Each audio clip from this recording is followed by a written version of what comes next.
Renuncia del PRM Luis Ernesto Camilo, quien una vez fungió como presidente ejecutivo nacional y coordinador de campaña de las 14 provincias del Cibao. Se hunde el barco, habla RD. Quiero decir que hice lo imposible para no tomar la decisión de renunciar al PRM. Pero hoy les digo a mis compañeros que han trabajado con nosotros en este último proceso interno, que hice todo lo humanamente y políticamente posible para defender su reclamo en todas las instancias.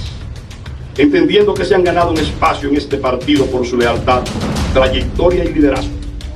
Pero hay una fuerza que retrasa todo, que nada lo resuelve, no sé si maliciosamente o por falta de carácter de quienes dirigen, pero lo han hecho.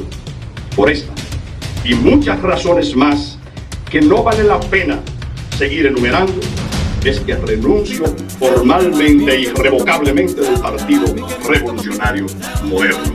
Muchas gracias. Ay, mi madre santa. Bien.